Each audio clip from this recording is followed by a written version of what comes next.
Hello dear students, very good morning and welcome back to online class after midterm examination. Hope you all are fine. Today I'll start with history, chapter 4. The topic is in the earliest cities. You must have heard the names of some of the earliest cities like Harappa, Mohenjo-daro, right? Here in this chapter you will learn about these earliest cities. The site of Harappa is in present-day Pakistan. Nearly 150 years ago, when railway lines were being laid down for the first time, it was in Punjab, engineers discovered a mound which was a rich source of ready-made high-quality bricks, and they took many of them to build railway lines. But later on, about 8 years ago, archaeologists found a site and realized that this was one of the oldest cities in the subcontinent. It was the first city to discover, and it was known as Harappa. These cities developed about 4,700 years ago. Many of the oldest cities discovered by the archaeologists were divided into two or more parts.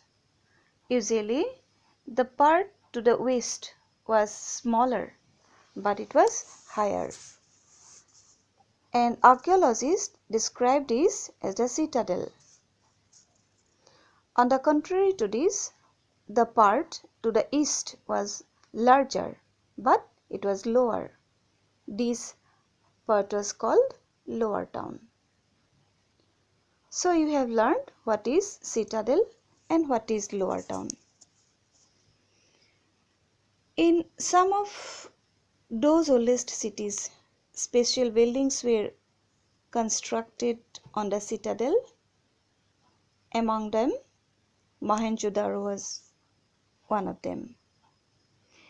A very special tank known as Great Bath was built in this area. This Great Bath was one of the most significant creations which received great importance in history. You will learn more about this Great Bath if you go through the chapter. Some other cities like Kalibangan and Lothal had fire altars where sacrifices may have been performed. And cities like Mohenjo-daro, Harappa and Lothal had elaborate storehouses where people preserved their goods.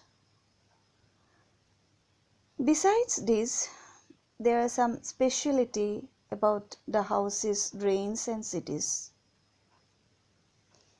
Houses in these cities were either 1 or 2 stories high with rooms built around a courtyard. Most houses had separate bathing area and some had wells to supply water. Drainage system of these cities was well planned. Drains were covered and each drain had a gentle slope so that water could flow through it. As the drains were covered, so inspection holes were provided at intervals to clean them. It is believed that perhaps all these houses, drains and streets were probably planned and built at the same time. So that's all for today. I'll continue the later part of this chapter in my next class. Thank you.